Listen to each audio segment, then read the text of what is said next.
Hola, buenos días. Bienvenidos a la 26ª reunión. Mi nombre es Marina Werner, soy médica.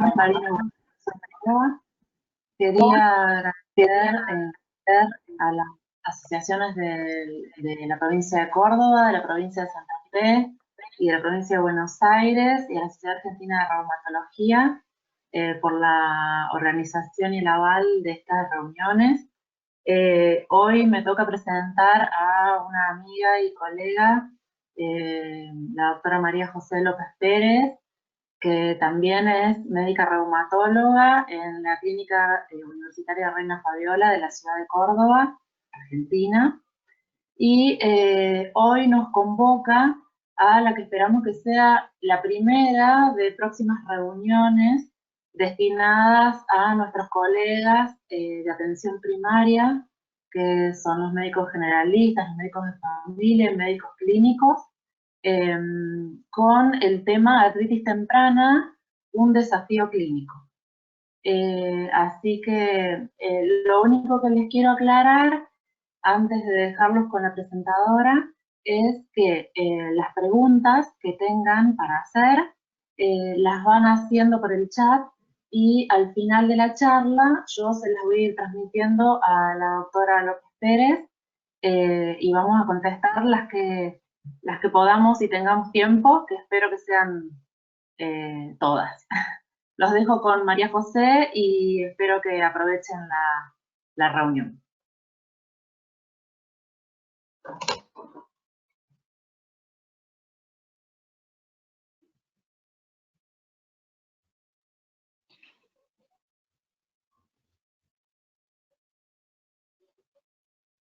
Bueno, buenos días a todos. Muchas gracias, Marina, por la presentación.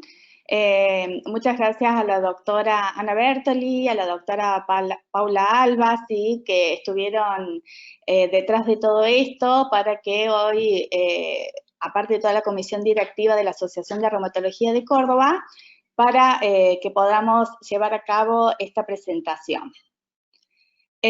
Bueno, el tema que vamos a abordar es artritis temprana, un desafío clínico, y vamos a comenzar con un caso clínico. Esta es una paciente que vi en septiembre de 2019, sexo femenino de 34 años de edad, que comienza 2 meses previo con dolor e inflamación en las articulaciones interfalángicas proximales de segundo y tercer dedo de mano derecha, segunda y tercera metacarpofalángica y de la muñeca derecha, y hace un mes agrega interfalángica proximal del tercer dedo de la mano izquierda y tumefacción de la rodilla izquierda.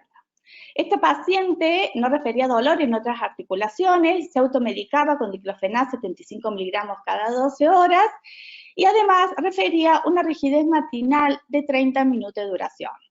No presentaba fiebre, no tenía infecciones previas, no psoriasis, no otros síntomas asociados, y como antecedentes de relevancia, era una paciente que tenía hipotiroidismo, tabaquista de 6 paquetes años, y dentro de los antecedentes familiares, su mamá tenía artritis reumatoidea. Esta es una foto, no sé si se ve mi cursor, en donde había tumefacción de las metacarpofalángica derecha, fíjese las interfalángicas proximales, ¿sí? Al examen físico, en el recuento de articulaciones, encontramos que teníamos 11 articulaciones dolorosas de 28, como pueden ver la rodilla, la muñeca, algunas metacarpofalángicas e interfalángicas proximales, pero en las articulaciones inflamadas eran 5. Rodilla izquierda, muñeca derecha y las interfalángicas proximales. En el laboratorio tenía dentro de relevancia eritro de sedimentación de 42 milímetros por hora, una proteína C reactiva de 12 con factor reumatoideo 40 unidades, anticuerpos antinucleares, títulos 1 en 40 y anticuerpos antipéptidos citrulinado cíclico de 60. La serología viral para virus de hepatitis B, hepatitis C y HIV era negativo. Se solicitan radiografías de manos, como pueden observar, en las radiografías de mano hay osteopenia yuxtaarticular, ¿sí? No se ven erosiones, Y la radiografía de tórax, un aumento ligero de redistribución de flujo, pero normal. ¿Cuáles son los diagnósticos diferenciales? Tenemos una paciente, sí, con 5 articulaciones inflamadas y 11 dolorosas, y de acuerdo a la clasificación de la artritis por el número de articulaciones afectadas, estaríamos frente a una artritis poliarticular crónica porque lleva más de 6 semanas de evolución. De acuerdo a la clasificación o de acuerdo a las patologías, sí que con más frecuencia tiene una evolución crónica y poliarticular, tenemos las poliartritis como la artritis reumatoidea, el lúpus eritematoso sistémico, Sjögren, esclerodermia, enfermedad mixta del tejido conectivo y varias de otras colagenopatías, pero por los antecedentes de la paciente no tenía síntomas de lupus, no tenía ojo ni boca seca, no tenía Raynaud, debilidad muscular, etcétera, etcétera. Entonces, ¿cómo realizamos diagnóstico de artritis reumatoidea? Inicialmente, los criterios del Colegio Americano de Reumatología en 1987 definen ciertos criterios, pero son criterios de clasificación, no de diagnóstico de artritis. Por ejemplo, estos criterios evalúan la rigidez articular matinal, pero tiene que ser al menos de 1 hora. Esta paciente tenía rigidez matinal de 30 minutos. Más de 3 áreas articulares simétricas, lado derecho y lado izquierdo del cuerpo, compromiso de las articulaciones de las manos, la artritis también simétrica, la presencia de nódulos reumatoideos, el factor reumatoideo positivo. Esta paciente tenía un factor reumatoideo de 40 unidades. Nosotros consideramos positivo a títulos mayores de 80. Y alteraciones radiográficas, ya sea osteopenia subarticular o erosiones a nivel radiológico. Estos criterios de 1987 sirven, ¿sí?, se hicieron inicialmente para clasificar o para diferenciar artritis reumatoidea de otras enfermedades reumatológicas, pero no son de utilidad para artritis reumatoidea, para el diagnóstico de artritis temprana. Por ejemplo, si nosotros tenemos deformidad articular, tumefacción, simétrica, erosiones, nódulos reumatoideos, sí, hacemos el diagnóstico de artritis reumatoidea, pero estamos llegando de manera muy tardía. Entonces, en el 2010 se realizan los nuevos criterios de clasificación de artritis reumatoidea, son los criterios ACR y AULAR del Colegio Americano de Reumatología y del Grupo Europeo de Reumatología, en donde estos criterios ingresan pacientes, no solo los que tienen pequeñas articulaciones, sino también al menos una articulación con sinovitis, y evalúa el compromiso articular, la serología, factor reumatoideo y los ACPA, o los anticuerpos antipéptidos citrulinados cíclicos, los reactantes de fase aguda, como eritrosedimentación y proteína C reactiva, y la duración de los síntomas, menos de 6 semanas o más de 6 semanas. Para ingresar a los criterios de clasificación ACR-EULAR 2010 es necesario la suma de más de 6 de los 10 puntos. Entonces, ¿qué pasa? Con estos criterios de clasificación ACR-EULAR 2010 ingresan pacientes con clínica, ¿sí?, más temprana.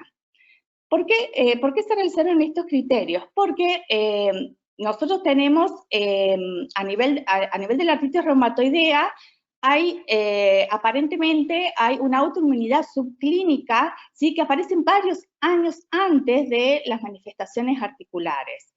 Aproximadamente hay diferentes tipos de clasificación y diferentes estudios. Algunos refieren que hasta 2 años es una artritis temprana, en donde si nosotros colocamos el tratamiento o iniciamos un tratamiento correcto, vamos a lograr una remisión de la enfermedad. Pero posteriormente se ha demostrado que tenemos un tiempo de 3 meses, ¿sí?, que es lo que denominamos ventana terapéutica. Diferentes estudios han demostrado que si nosotros iniciamos un tratamiento inmunosupresor dentro de los 3 meses de iniciados los síntomas, logramos una mejoría no solo en la calidad del paciente, sino que podemos llegar a una remisión de la enfermedad. ¿Cuál es la evaluación clínica de la artritis reumatoidea temprana? Hay un test, que es un test que hace años que se realiza, que es el test de Squeeze, que es el test de compresión de las metacarpofalángicas o de las metatarsofalángicas en los pies. Es la compresión simultánea de estas articulaciones y produce dolor. Este test de Squeeze se ha demostrado que tiene una alta sensibilidad para artritis temprana y tiene una buena relación interobservador. Entonces, es un test que a nosotros nos da idea de que el paciente tiene compromiso de las pequeñas articulaciones. El laboratorio de la artritis temprana, que tenemos que solicitar, los reactantes de fase aguda, la eritrosedimentación y la proteína C reactiva, el factor reumatoideo y los anticuerpos antipéptidos citrullinados cíclicos. Estos anticuerpos tienen una sensibilidad de 65-75% y una especificidad entre un 95 a un 99%. Aparentemente, estos anticuerpos se positivizan entre 4 a 10 años antes que el factor reumatoideo. También tener en cuenta que los reactantes de fase aguda, aparte de indicar inflamación, la eritrosedimentación, tener cuidado con cambios que habitualmente puede haber, por ejemplo, en la mujer embarazada o en las personas de edad. Cabe aclarar que el factor reumatoideo no es específico de la artritis reumatoidea, lo podemos encontrar en varias enfermedades, no solo las reumatológicas, sino en otras, como por ejemplo en tuberculosis, endocarditis bacteriana, enfermedades hepáticas, y también tener en cuenta de que la población sana tiene factor reumatoideo, puede tener entre un 1 y un 5%, pero a títulos bajos, y en personas mayores de 60 años pueden tener factor reumatoideo positivo en un 20%. El factor reumatoideo tiene una buena sensibilidad, pero tiene muy baja especificidad. Y la artritis reumatoidea temprana, al inicio de la enfermedad, solo un 35% de los pacientes pueden tener positivo. Entonces tenemos los otros nuevos anticuerpos, que son los anticuerpos antipéptidos citrullinados cíclicos, que están comprendidos dentro de los ACPA, de los anticuerpos antipéptidos proteínas citrulinadas, que es un residuo de la arginina modificado enzimáticamente y tiene una muy alta especificidad. Aparte, estos anticuerpos, el paciente que lo tiene y tiene una doble positividad, factor reumatoideo positivo y anticuerpos anticitrulina, como vamos a ver más adelante, tiene una enfermedad erosiva y aparte nos indica un peor pronóstico.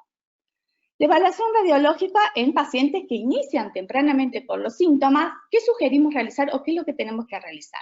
Radiografías de manos y o de pies y de las articulaciones afectadas y radiografías de tórax. Inicialmente no vamos a ver cambios radiológicos. Se realiza como para hacer un diagnóstico diferencial de otras patologías, por ejemplo la pseudogota o la artritis por depósitos de pirofosfato de calcio, como para descartar otras patologías.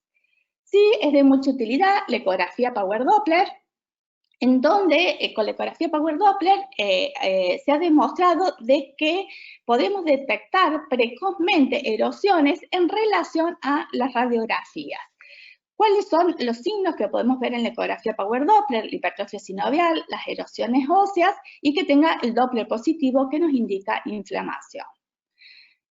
Otro estudio que está descrito, que se puede utilizar en pacientes con artritis temprana, es la resonancia nuclear magnética, en donde los signos son el edema óseo, la sinovitis, la astenosinovitis y erosiones óseas.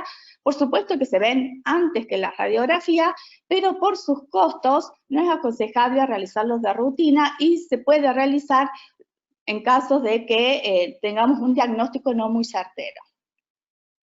Entonces, ¿por qué es importante el diagnóstico temprano de la artritis reumatoidea? Porque es la enfermedad inmunológica más prevalente en la población caucásica en el mundo. Su curso es progresivo, con inflamación, destrucción articular y complicaciones extraarticulares, compromete la calidad de vida y produce discapacidad en estos pacientes. Afecta aproximadamente al 1% de la población mundial y tiene una incidencia entre los 45 y los 65 años de edad. Es decir, de que afecta a gente que es laboralmente activa. Es más frecuente en las mujeres y la epidemiología en nuestro país, esto fue tomado de las guías de práctica clínica de artritis reumatoidea que están en la página web de la Sociedad Argentina de Reumatología, que los invito a que ingresen para observarlas, en donde el doctor Soriano en el Hospital Italiano de Buenos Aires encontró una incidencia de 2.4 cada 10.000 personas por año, con una prevalencia de 1.97 por 1000, esto lo hizo el doctor Espina en Tucumán. Extrapolando los datos sobre la tasa de prevalencia de artritis reumatoidea en Argentina al censo 2010, habría 400.000 personas con artritis reumatoidea. Ahora bien, tenemos el diagnóstico de artritis reumatoidea, como ya sabemos todo, con la desviación cubital de las metacarpos falángicas, la destrucción articular, los dedos en cuello de cisne, los dedos en boutonniere, las desviaciones de la metatarsofalángicas con gran discapacidad en estos pacientes. Radiológicamente, en una artritis reumatoidea establecida, como ustedes ya saben, ¿sí? Encontramos las erosiones, ¿sí? Yuxtaarticulares, ¿sí? Y ya en estadios tardíos, la subluxación metacarpofalángica, erosiones a nivel de las interfalángicas proximales, ¿sí? Compromisos de los carpos, pero bueno, ya son estadios muy tardíos. Recordar que la artritis reumatoidea tiene manifestaciones articulares como la fatiga, fiebre, pérdida de peso, los nódulos reumatoideos, ¿sí? Que nos indican, son pacientes que tienen peor pronóstico, generalmente no duele, son asintomáticos, pero se pueden ulcerar, se pueden infectar. Estos nódulos reumatoideos también a nivel pulmonar, tener en cuenta si en estos pacientes diagnósticos diferenciales con otras patologías, recuerden que son pacientes que estén inmunosuprimidos, diagnóstico diferencial con tuberculosis, con micosis, ¿sí? Otras manifestaciones pulmonares, como por ejemplo las neumonías intersticial usual, compromiso pleural, etc. Las vasculitis, las úlceras en miembros inferiores, las vasculitis, ya sea vasculitis reumatoideas, o también pueden asociarse con úlceras, ¿sí? De trastornos venosos. En estos pacientes, recuerden que son pacientes que están con corticoides y con inmunosupresión. Otras manifestaciones extraarticulares, la epiescleritis, ¿sí? Que son epiescleritis no dolorosa, también podemos tener compromiso de la esclera con escleritis, y la seroftalmia, el síndrome de Sjögren asociado, que es muy frecuente. Dentro de las manifestaciones extraarticular, el compromiso cardiovascular es la principal causa de mortalidad en pacientes con artritis reumatoidea. Estos pacientes tienen mayor incidencia de eventos cardiovasculares en relación a la población general. La mayor tasa de eventos cardiovasculares y mortalidad se da en pacientes con artritis reumatoidea que tienen una enfermedad más grave, el riesgo de infarto agudo de miocardio se compara a los pacientes con diabetes. En los riesgos cardiovasculares, sí, recordar que siempre, aparte de, es un riesgo per se la artritis reumatoidea, aparte de los riesgos ya conocidos. El síndrome de Sjögren es otra manifestación muy frecuente, sí, asociado a artritis reumatoidea.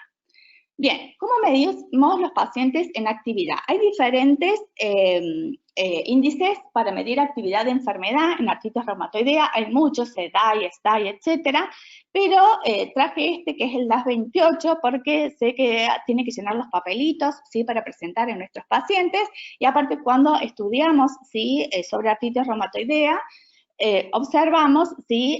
Los índices de actividad DAS28.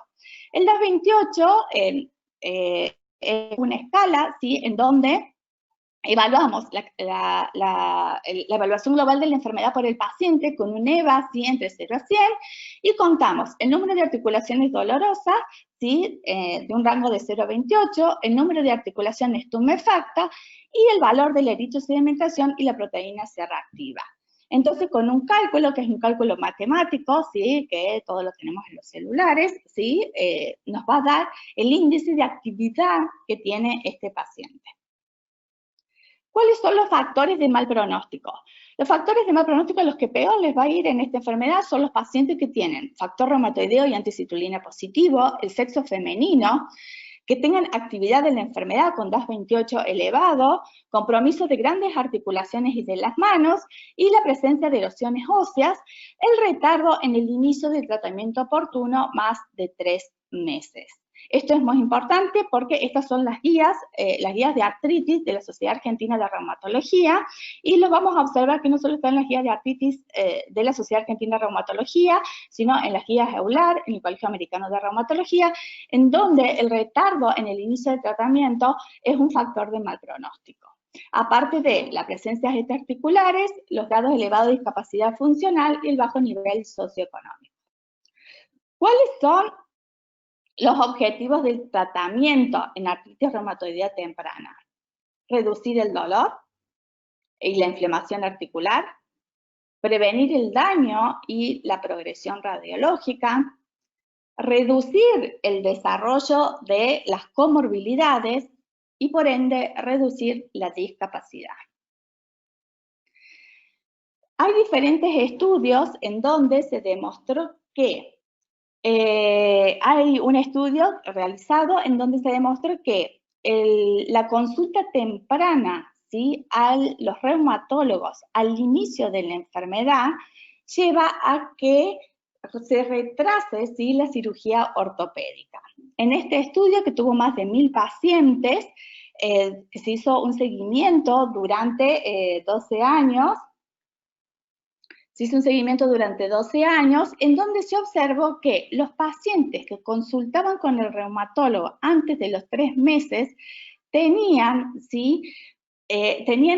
o ingresaban menos a cirugías para cirugías ortopédicas que aquellos que consultaban posterior a los 3 meses. Esto está demostrado. El inicio temprano del tratamiento, sí, hay que hacerlo preferentemente antes de establecidas las erupciones.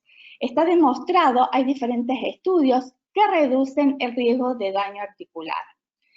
El inicio temprano del tratamiento logra una remisión más temprana, produce una lenta progresión de la enfermedad y la evaluación y monitoreo estricto de estos pacientes sirven para mejorar las estrategias terapéuticas. Bien, ¿cuáles son los tratamientos que nosotros tenemos disponibles para los pacientes con artritis reumatoidea? En 2016, el grupo EULAR publica las recomendaciones en artritis temprana, en donde el tratamiento tiene que ser no farmacológico, por supuesto, y farmacológico. Dentro del tratamiento no farmacológico, el cese o la disminución del tabaquismo. Está demostrado que el tabaquismo incrementa el riesgo de desarrollo de artritis reumatoidea, puede conducir a un aumento de la progresión de la enfermedad y también está demostrado que el cese del tabaquismo puede prevenir el daño radiológico y la progresión de la enfermedad. Un peso corporal apropiado, la actividad física, sobre todo actividad física que sea aeróbica en estos pacientes para fortalecimiento muscular. El cuidado de la salud bucal. El cuidado de la salud bucal es muy importante porque se ha demostrado que habría infección por Porphyromonas gingivalis con las periodontitis, como que estimularía el sistema inmunológico y que perpetuaría la inflamación, ya que activaría la citrulinización. Estos pacientes tienen que tener vacunación completa. Son pacientes que están inmunodeprimidos por la enfermedad en sí, por el tratamiento que están recibiendo, ya sea DIMAR convencionales o biológicos, entonces tenemos que chequear que estos pacientes tengan su vacunación completa. En relación al tratamiento de los antiinflamatorios esteroideos. Los antiinflamatorios esteroideos, la recomendación EULAR es que se utilicen la mínima dosis efectiva, pero por el menor tiempo posible. No hay antiinflamatorio uno más seguro que el otro o que tenga mayor eficacia en pacientes con artritis reumatoidea. Esto hay que evaluar según cada paciente en particular, evaluar los riesgos gastrointestinales, los riesgos renales y cardiovasculares. Recordemos que estos pacientes tienen un riesgo cardiovascular per se y nosotros con el tratamiento, ya sea con los antiinflamatorios y con los corticoides, hacemos que tenga un peor pronóstico cardiovascular. Los glucocorticoides sistémicos sí reducen el dolor, reducen el edema y también reducen la progresión estructural. Pero que tenemos que tener en cuenta es la dosis acumulada de los corticoides y con todas aquellas reacciones que producen los corticoides, reacciones adversas. Deben utilizarse en la dosis más baja necesaria para llegar al tratamiento que nosotros requerimos y tratar de que este uso de corticoides sea menor de 6 meses y a una dosis baja, dosis menores a 10 miligramos de prednisona, en lo posible que sea 5. Los pacientes con artritis asociada a dolor y rigidez deben ser remitidos al reumatólogo dentro de las 6 semanas de inicio de los síntomas, son las recomendaciones EULAR 2016. El examen clínico es el método de elección para detectar la artritis que puede confirmarse con ecografía. El Eco Power Doppler lo podemos solicitar para diagnóstico. También muchas veces utilizamos la ecografía Power Doppler en pacientes para ver si están con remisión clínica o no.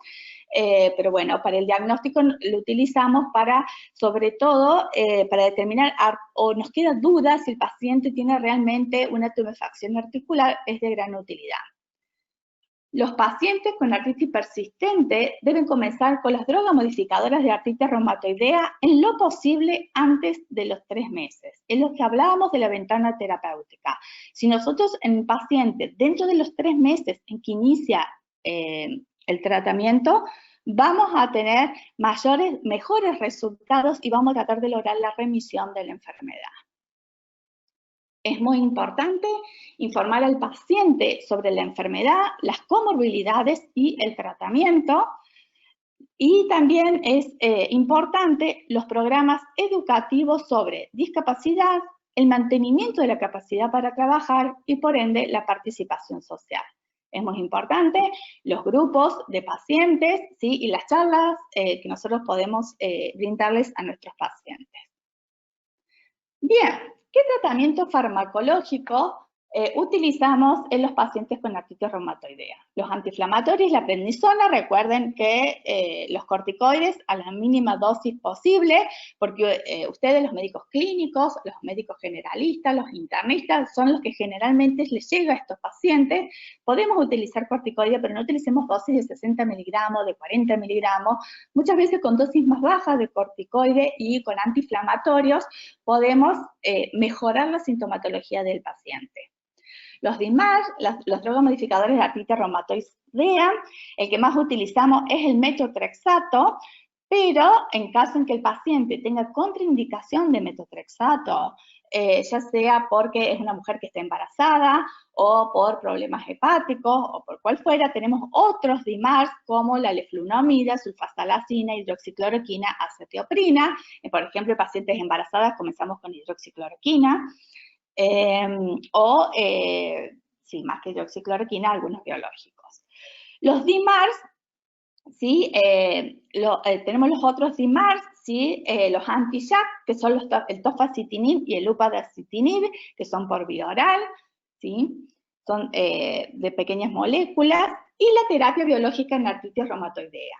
Tenemos múltiples tratamientos biológicos, que ustedes en el seguimiento de nuestros pacientes, que son los que van dirigidos hacia el factor de necrosis tumoral alfa, al modulador selectivo de los linfocitos T, o anti-interleuquina SOES, anti-CD20 o anti-interleuquina 1. Bueno, después podemos hablar, ¿sí? En otra charla, cuál es el de elección. Siempre tenemos que hacer un tratamiento treat to target, es decir, un tratamiento dirigido hacia cierto objetivo. Pero lo importante es que realicemos un tratamiento agresivo y de manera precoz. Entonces, ¿cuándo tenemos que derivar al reumatólogo? Cuando hay más de 3 articulaciones inflamadas, cuando hay compromiso de las articulaciones metacarpofalángicas y metatarsofalángicas con el test de squeeze positivo, y cuando hay rigidez matinal de 30 minutos o más. Entonces, estos son los signos que nosotros y los síntomas que nosotros tenemos que estar atentos, que podemos prestar frente a un paciente con artritis. Y siempre haciendo el diagnóstico diferencial con todos el resto de las artritis, ¿no? Y también importa mucho el tiempo de evolución de esta sintomatología. Entonces, ¿cuáles son las metas a lograr en pacientes con artritis reumatoidea? Las metas a lograr en estos pacientes son, principalmente, prevenir el daño estructural, mantener la función articular, utilizar el metotrexate como primera línea terapéutica y un cambio temprano en caso de refractariedad con énfasis en terapia combinada, es decir, DIMARS y eventualmente la utilización de biológicos. El objetivo principal en nuestros pacientes con un diagnóstico temprano es lograr la remisión de la enfermedad. Bueno, no sé si tienen algunas preguntas, hay bastante tiempo para que podamos contestar sus dudas.